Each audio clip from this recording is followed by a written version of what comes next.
Welcome to the Ag Inspo podcast, where we delve into the dynamic world of agriculture, uncovering the stories that inspire, empower, and drive change. Join hosts Rena Striegel and Rabou as they explore the journeys of farmers, entrepreneurs, and leaders who are making a difference as they navigate the critical work of transitioning their operation to the next generation. From navigating family dynamics to developing the next generation of ag leaders, we'll bring you the insights and inspiration you need to thrive in today's ever-evolving agricultural landscape.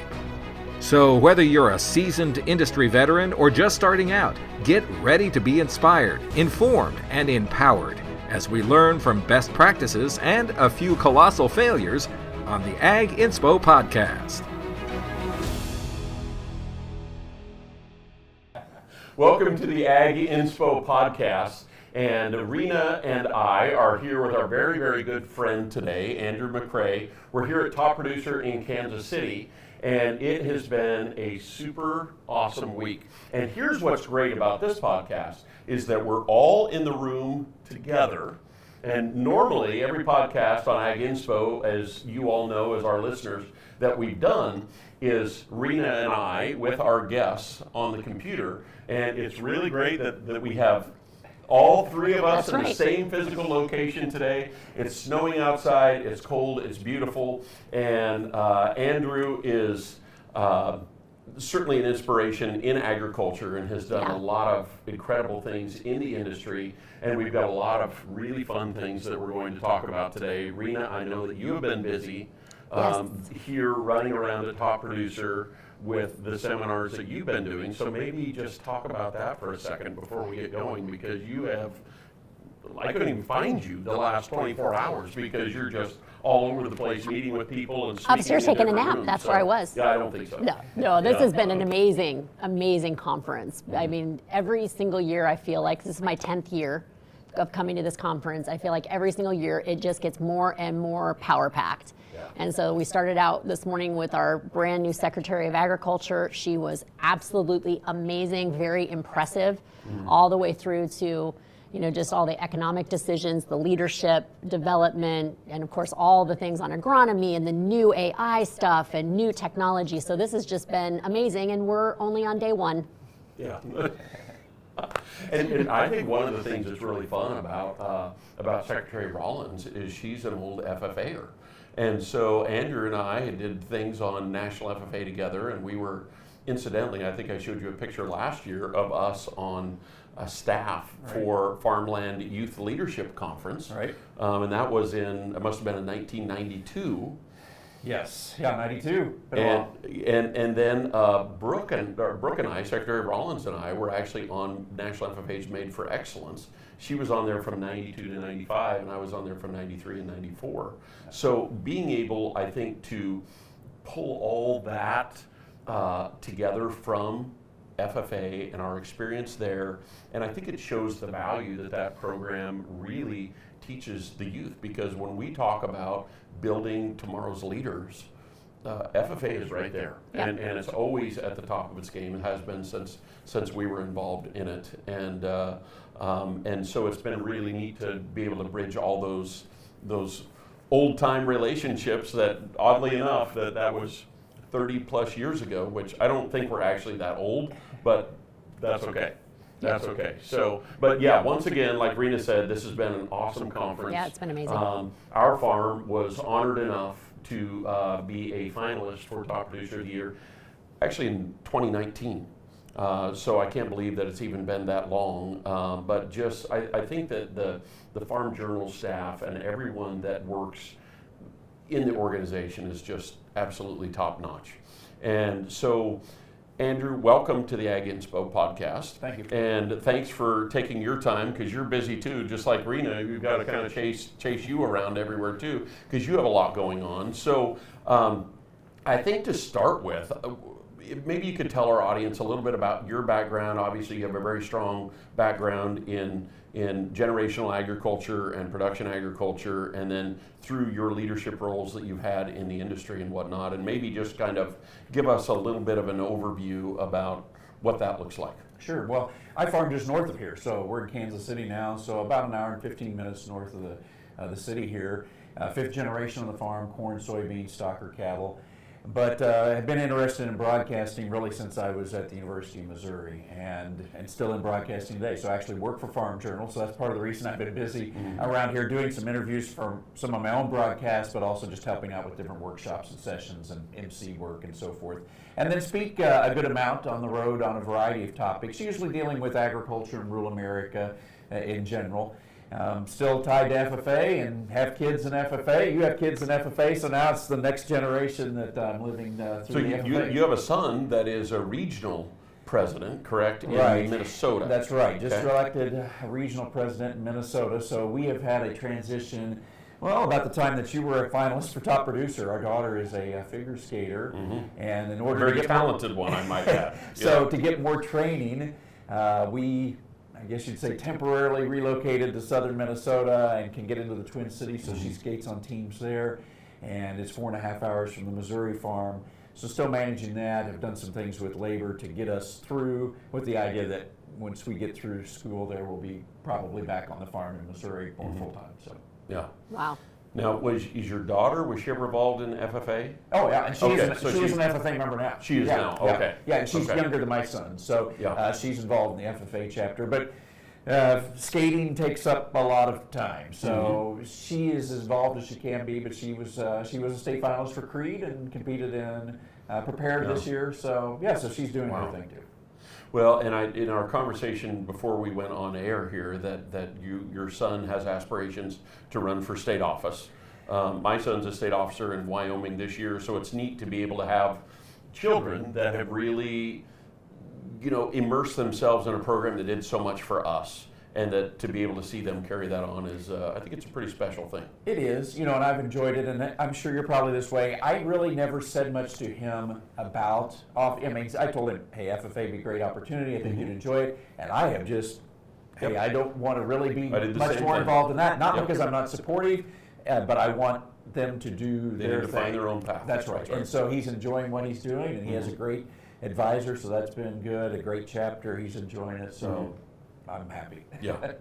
That's awesome. Well, and you and I really connected here about, gosh, it must have been 6 or 7 years ago, that we hadn't seen each other for years. You kind of get through everything you're doing in college, and then you become an adult, and then life really gets more complicated, right? And we reconnected through your amazing podcast that you do. You reached out to me, and tell us a little bit about Farming the Countryside and how that got started and some of the things that you have been able to cover with that. Yeah, so I think we're in our 6th year now of Farming the Countryside, and when we began, Farm Journal came to me and said, we want to do a podcast that's farm focused, and podcasts today seem very common. I think there's lots of them out there. At that time, they were just venturing into that and said, hey, can you do this? And at the beginning, I was a little reluctant because I didn't know, what I was getting myself into. I've been around broadcasting all the time, but this was going to be new. But I've really enjoyed it because I've done American Countryside since 1996, which is hard to believe. And all those shows are done on location, and they're more interesting people and places type of thing, usually rural America, but not really hard ag type of stuff.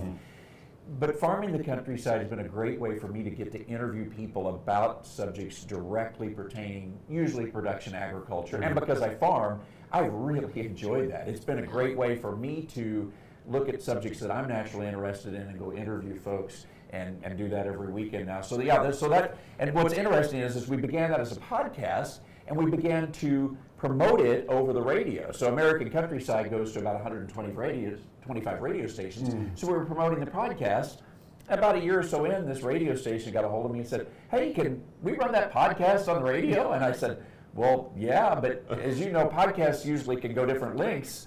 And then I thought, well, maybe other stations are interested. So I quickly, sent out the word, and a whole bunch of them said, yeah, we'll air it. And so then suddenly the podcast had to be, narrowed down to a certain time. So I guess I'm still doing a podcast, but it now goes over the radio and it's on YouTube and stuff. So it's morphed. So I don't know what it is. It's a podcast, I guess. But yeah. Well, I think it's one of the best ones out there. Well, and still to have, a 6-year podcast run.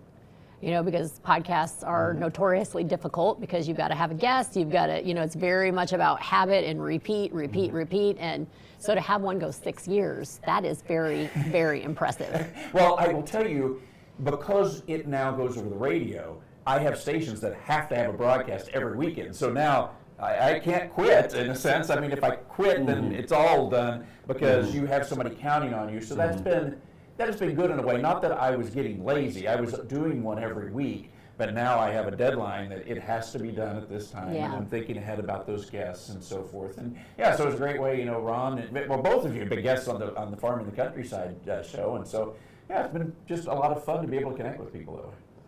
Well, and it's like you said, I think that it is talking about subjects that are important to people who are specifically in production agriculture, and having conversations that I know you and I have had some conversations that really people need to hear, and I think it just gives them like a little bit of a different perspective, and sometimes you need to be able to hear someone else say what you're thinking. And that seems to, I think it resonates well with people. And it's one of the great things that I know when Rena and I think about who are we going to have come on and what's the show going to look like part of your conversation just kind of evolves. And you can have a general direction, but being able to take it a slew of different directions, I think is a valuable thing in that platform also. Well, I appreciate that. And one of the things that I've tried to do, I'd like to think that the guests are hopefully of interest to a wide range of people. But I've really tried to concentrate on, and the show isn't really political at all, but to really bring in some different viewpoints, because I think that is really interesting for us in agriculture, and talking to an audience of us that in many cases have done what we've done for generations, is, okay, but let's hear from somebody else, because I find a lot of value in that. And so it's not to tell people you're doing things wrong. I don't think we do that on the show so much as, here's some interesting viewpoints from people that will bring in some outside information. To me, that's been helpful to me in our operation. Well, and probably really letting people come to their own conclusions. Right. That there's plenty of shows out there that kind of push people toward a conclusion, but I think if you can just present the information, people are pretty smart. They can figure it out on their own and develop their own conclusions based on that. Well, I think we're really moving to a style of learning too, that it's really about, I could go and Google something, but I'd really rather talk to somebody, listen to a podcast. When you think about YouTube being the #1 search engine right now. Okay, well, they're not going out there because it's necessarily factual information, right? People are wanting to learn from other people. And I think that's also one of the nice things about platforms like this, because like you go to a session and everybody's sitting there being very attentive, but then you get out into the hallway and they're all just talking and sharing, and what are you doing, where are you at, and how did that work for you? And I just think that, platforms like that where you're not just presenting one way of thinking just makes that all the more valuable for people who are really looking for that next great idea, or, just wanting something that really stimulates their thought. So I do think that's really cool about not getting too lineal on what you're presenting. Well, that's how we make things better. Right? I think that one idea creates another idea, and one conversation creates another conversation, and that's what we need to do to, especially specifically in our industry of production agriculture, that's what we have to do. We have to be able to understand that first and foremost that we're all on the same team, but understanding that we're all on the same team, it's also not a level playing field. So we all come at different things with different ideas, different perspectives, different resources, and all of those can be valuable if we will focus on the similarities on how to bridge the gap between a lot of those to just make the industry better as a whole. So 6 years is a long time for a podcast. Yep. But American Countryside, 1996. That's a little bit longer than 6 years. So how did that idea come about? Like, how was it created? And kind of walk us through some of the different shows that you've done, what the original intention was, and kind of maybe what that has kind of morphed into. When I began, I was just out of college, and I was still traveling a lot by virtue of FFA, still speaking in different places, and so I came up with this idea, why don't I interview some of these people and places that I go that would make an interesting show. Well, in 1996, and at that time I was an intern and then working part-time at the Brownfield Network, which is a large ag radio network. And there was no means to, there's no barrier of entry now. I mean, you can put a podcast up, be on YouTube in seconds. At that time, you needed satellite time, or you needed to mail cassettes to a radio station, which I did both. But Brownfield Network could give me the free satellite time to be able to put the program up so stations could get it. So I started 1 day a week, which is Saturday. I would do these programs. And what was good for me is I did that for 3 years, just one time a week. And in a sense, I began to learn, okay, this works, I can write this way and so forth. And then a spot opened up in their programming and they needed a daily show. So I went from 1 day a week to 5 days a week then. And at the time we thought, well, how will we ever come up with enough stories? Because that's 260 shows a year. And it's been the opposite. There are more stories than we could ever collect. And what we were unknowingly doing is in many ways we were chronicling what I call the story of America told by the people of America.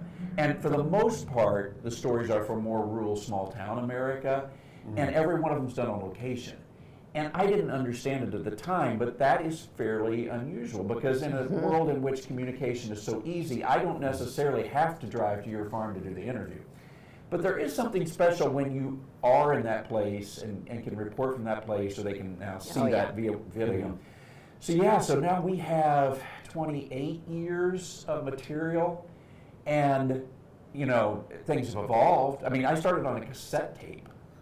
Then it went to mini disc. Now I'm to MP3. But we're not taking all of those programs and putting them on the web, and we'll have an interactive map. We're kind of there now. But imagine doing a show for 28 years, 260 shows a year. They all have music beds and commercial breaks in them. And then having to go back and pull those all out, and multi-part shows, having to edit them together, take some stuff off cassette tape. So I've worked 18 months and have about 30% of the job done. What's amazing about that is you have been on air longer than Oprah at this point. But not richer than Oprah, that's for sure. Well, but the memories, right?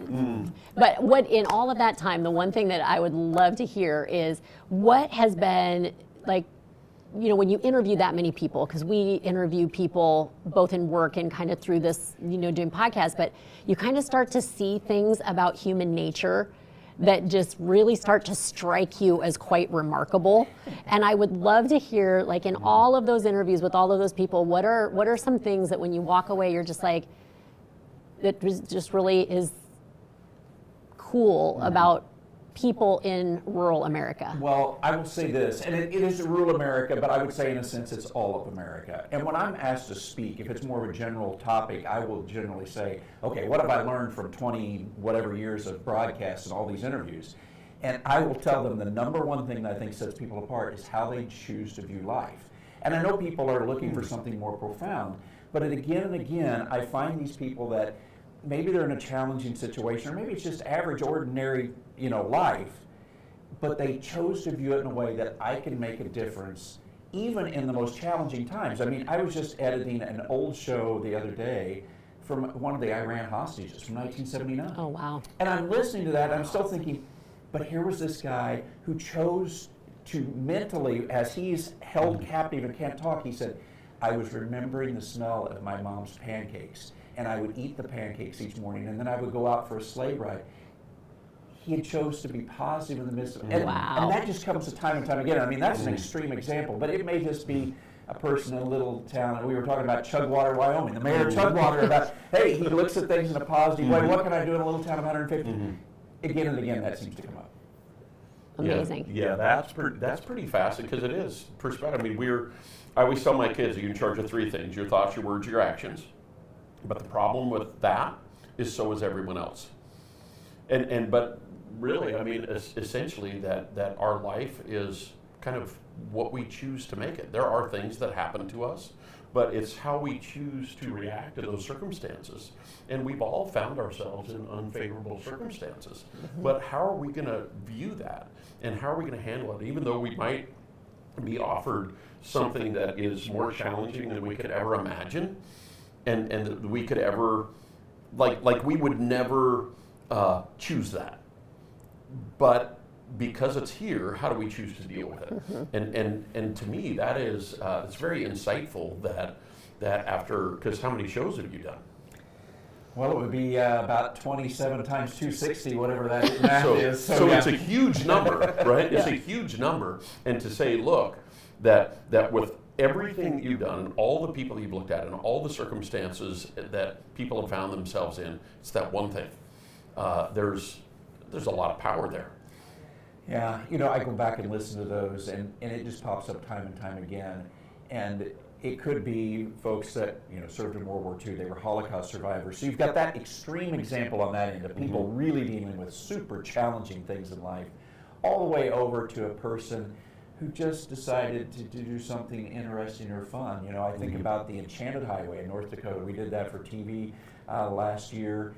And there's a gentleman that didn't know how to weld, but he wanted to do something for his community and began taking scrap metal and making huge projects of art. And now thousands of people go down a little old highway in western North Dakota. And he did it for no pay or anything. He just wanted to do it. And it's just, that's what it is. It doesn't have to be something grand, but it's just people, how they decide to look at life and just do something good, whether it be small or big, whatever it is. They just do something good for those around. Yeah, because we are... We're all free to choose. So one of the great things about America in general is that the power of free will, that when a government allows people to have that and to exercise that, it's amazing the power of the human mind and the resiliency of the human spirit and the things that we will create, not necessarily because we want monetary returns for it, but because it's in our heart and it's what we're passionate about. And I think that those stories exist all over our country. And I just find that it is the human spirit is something that I think makes, of course it makes the world a great place, but I think it's something that really makes America a special place. And you've seen that over and over and over again.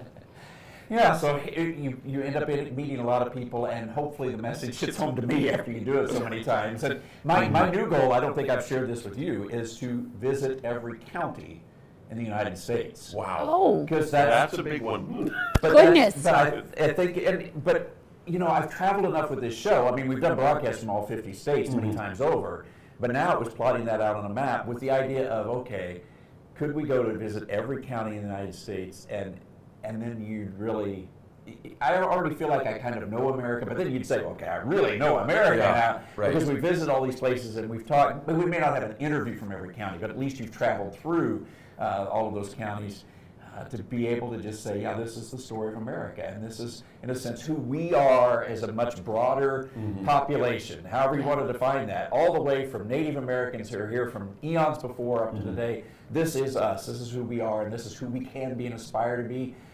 I think that's a pretty big message, hopefully, that we can all, learn from. Well, to realize, I think, the power of diversity.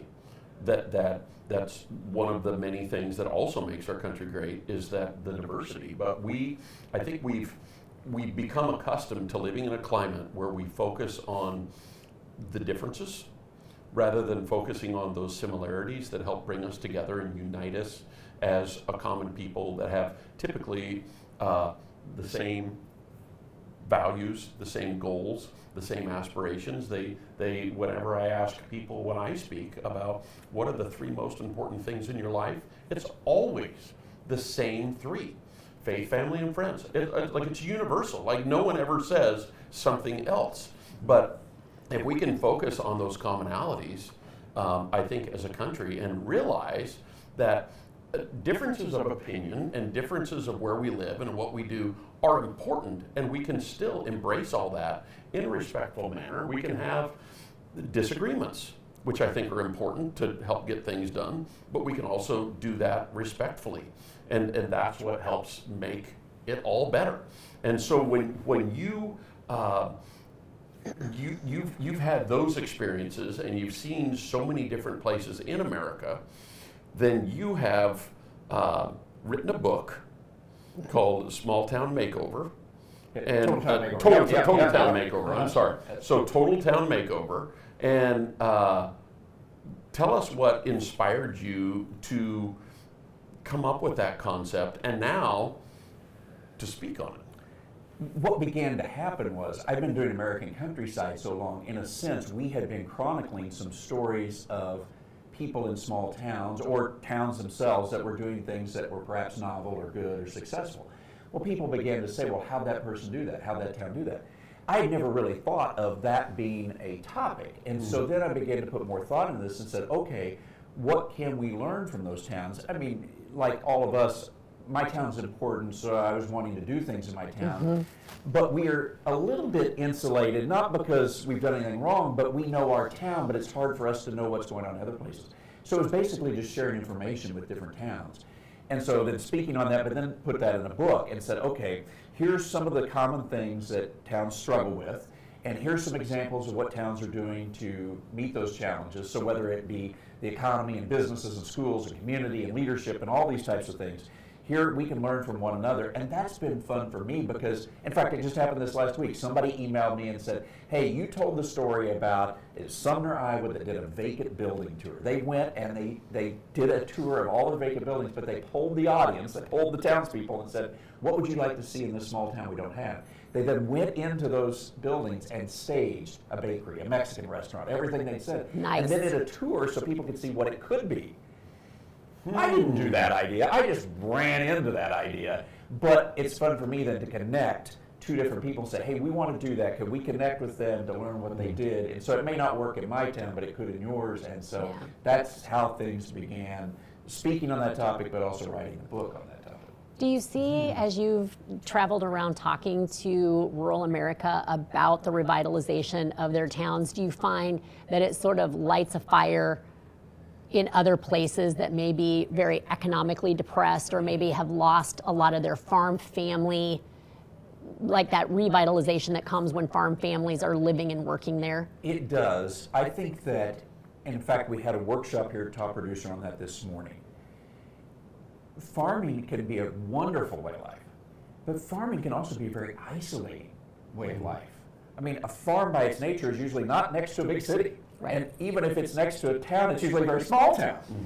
So you don't often have the interactions that you may have in other places. And so sometimes we feel like we're carrying the entire load. So yeah, I can see it in those small towns, but there is that sense of, wow, this is a heavy lift. This is something challenging. And I tell them, that's fine, there's baby steps. But one thing that I've really tried to concentrate on, and we did this in our small town, is there is wealth in rural America. Now, oftentimes it's tied up in land. You all deal with this because you're helping people with succession planning. There is wealth in rural America, and helping people understand that, hey, we could, while we want to be very giving, and I say yes, give to all kinds of places, but you can give toward your town and do things like endowments and foundations that can live in perpetuity and help your town to have seed money to do great things. To me, that has been wonderful because I've seen other farmers do that, but I've also seen towns come together to do that. And now, dreams often take some cash to make some things happen. Yeah, and now you've got a little source to make those things begin to happen. Yeah. And we do have that there. Sometimes we just haven't thought through it. Yeah.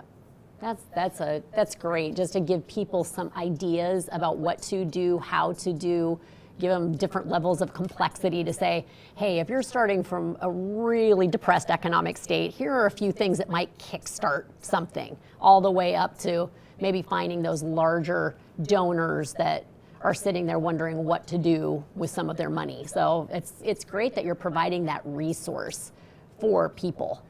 Well, I give the example, Shickley, Nebraska is a town of 350 people. They now have a community foundation large enough that the interest off their fund generates more impact in their community. That number of their interest off that fund is bigger than the local tax revenue that the city taxes within its borders. Wow. So think about, and in fact, we have the show, if you go to totaltownmakeover.com, you can scroll down and watch the show. But Richard Walter even says in that program, he said, I tell people all the time, you would have tarred and feathered us if you taxed us for this, but you give willingly to us because you see the things we're doing. And it saved their school. They brought in a grocery store, helped succession plan for grocery stores. They have plots of land that people can acquire, and they're very connected to their alumni in a little town of 350 people. Little towns can make that happen. And when you have more people come together to do that, it just makes the lift easier. And when you have a flow of potential seed money to make it happen, it just makes the load easier. I use this all the time in speeches. Many of us know what tractor weights are. Huge, 100 pounds. Imagine picking a tractor weight up off the ground. That's a really hard lift. But now imagine if it was already 2 feet off the ground and they just had to move it to this chair. That's not nearly as hard a lift because the hardest lift is going from 0 to something. Well, if you have a foundation, endowment, something already in that town, you're never at 0. Oh, that helps. It's just the psyche. I'm not at 0. I'm already at some percent to get us there. And so, yeah, it's kind of how you want to look at things. We talked about that earlier. That's part of it. Yeah, so is that kind of a passion project for you, or is that a business for you? It's passion. I mean, I guess it's business from the standpoint I speak on it, but I don't necessarily think of it as I'm out to get money for doing that. But what happened was I heard about Shickley's story. I came back to my town, and another farmer and I, the other farmer was probably 15, 20 years older than I, we kind of joined efforts and said, okay, let's get the word out, let's do this. We got a small grant to make this happen. Well, 1.5 years into the project, he died, unexpectedly. In his will, he shared this with me that he wanted to do something for the town, and he said, I want to talk with you about it sometime. Well, that's just kind of an odd subject. You don't just go up and talk to somebody usually about their death whenever you're not really closely related. Even when they're closely related, you don't talk about it. In his will, he had left seed money to go to that every year. And so then I was by myself, so we put a foundation board together. And now, I'm really proud to say, so we named the fund in his honor after his death. We now have about $500,000 in principal, and we're generating the interest off that to give grants. And so this year we'll be able to give almost $20,000 in local grants. So to me, and it wasn't me. I mean, I was a part of it, but it was him and looking ahead. And now the rental income from his property and his family is still there, and they can give that in perpetuity. And other towns can piece that together however they want to, but we, in a sense, can all do that. So yeah, it's been a passion project for me, and I think about his memory, and we often say, what would David do? What would David do? Because he was a guy that wanted to help his town, and so he's still helping his town. It's amazing. Yeah, do you usually find that it's like one person or a couple of people that have come together and said, look, something needs to change? Like what is the thing that you found that really attracts people to saying, look, Chugwater, Wyoming, for an example, is no mecca of really anything, and it's very isolated. What causes those people to say, look, I think I can make a difference? And where does that drive start, do you think? I mean, of all the towns that you've worked with?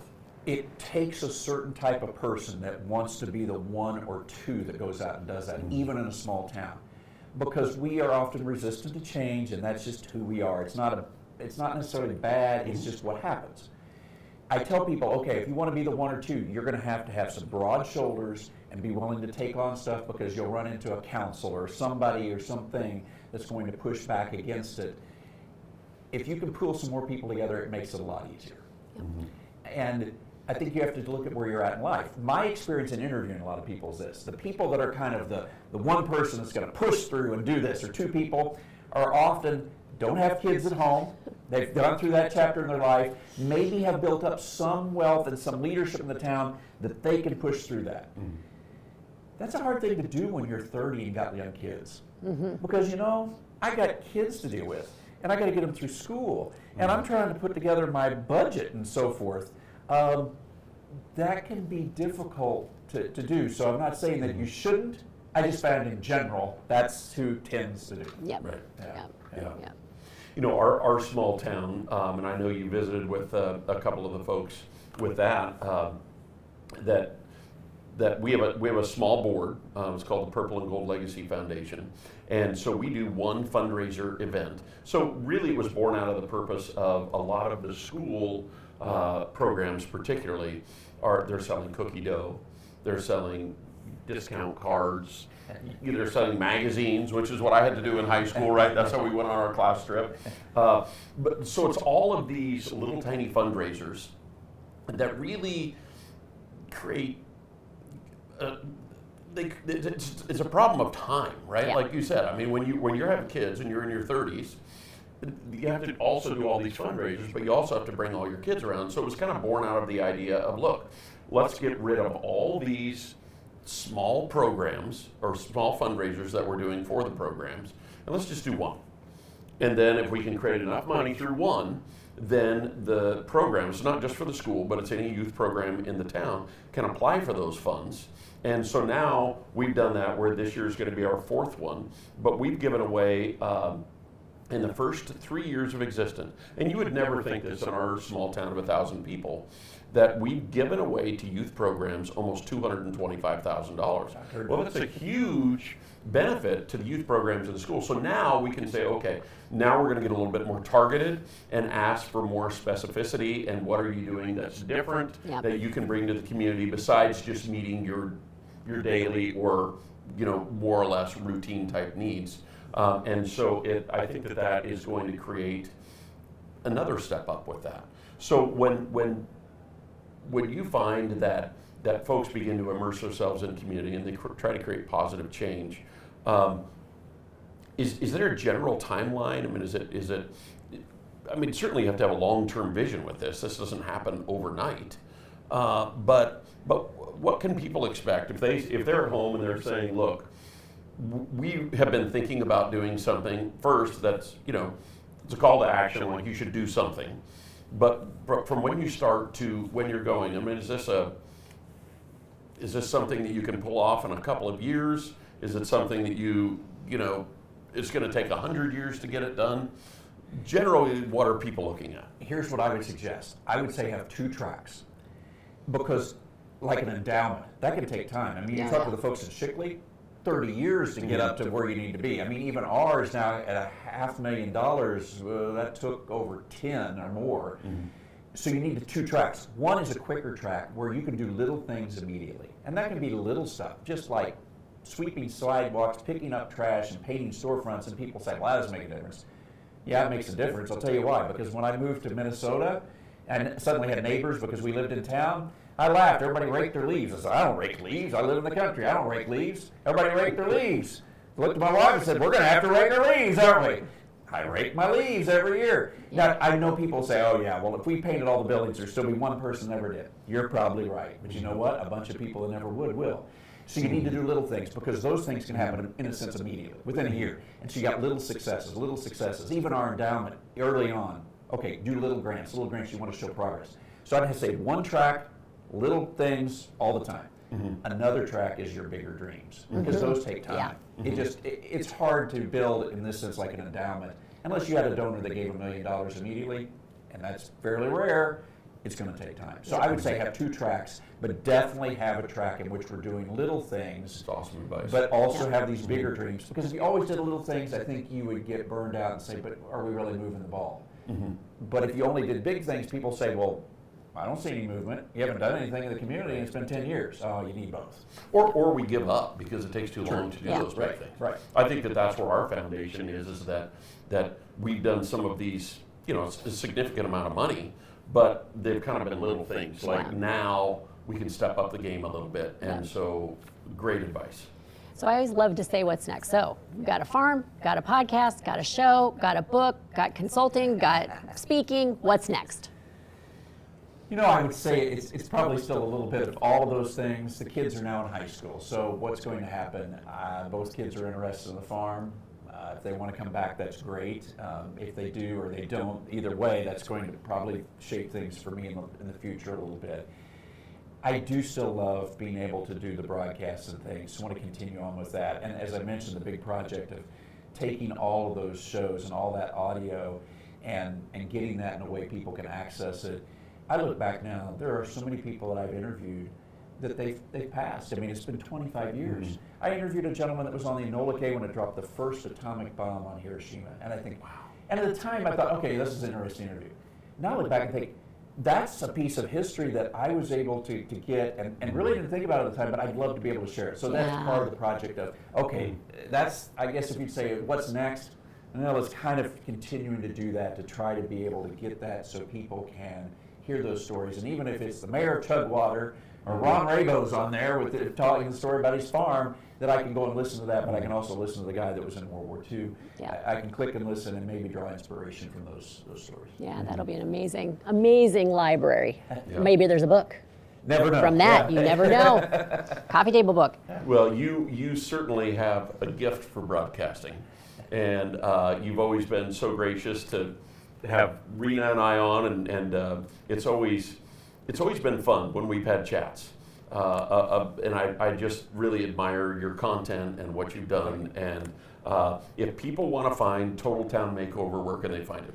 Probably the easiest way is just go to totaltownmakeover.com. Okay. All one word, totaltownmakeover.com. And then there's websites for each of the shows. So AmericanCountryside.com or FarmingTheCountryside.com. And then you can also look for those on social media. Just type in that name into YouTube or Facebook or wherever, and a lot of times those are going to pop up with different social media channels. It's hard to keep track of all of it. My son is good with helping me because I'm already an old guy, so he helps me with some of that stuff. I could still do an interview and maybe edit it, but that's let somebody else. It's not that I couldn't do it, but you find what your passion is, and in some cases you get help in doing some of the rest of it. Oh, yeah. So, Yeah. Well, it's an honor to have exceptional Americans on our show. Exceptional people, and you are certainly one of those. Well, so thank you. Thanks for your time. Hey, thank you. It's been Well- awesome. And now this is the part of our show that I don't like, because this is the let's make fun of Ron minute. Okay. Okay, and so this is the part that, and should I tell everyone what happened? I think that, so Rena didn't originally have her questions, and I just thought, okay, it's part of our show. I have to make sure that we get our let's make fun of Ron moment in, because I wouldn't want you to miss that. Okay. I'm ready. Actually, I'm going to take it super easy on you because in the spirit of top producer, I'm not even going to go after you today. So here is the trivia question for today. Okay. Okay, and we're gonna make it Top Producer Summit themed. Okay, so Top Producer Summit gives away 3 awards at their evening banquet. What are those 3 awards? So, Top Producer of the Year, Horizon winner, Yeah, the Horizon. and then it is, help me with it, it's not the Woman of the Year, it is the Trailblazer. Ding There we ding, go. you I had to win. come up with that one. You win. You win. So, sorry, Ron. Very good. I wasn't even trying to get you today. Look, Andrew's a friend, and I wanted to give him the first opportunity. Oh, well.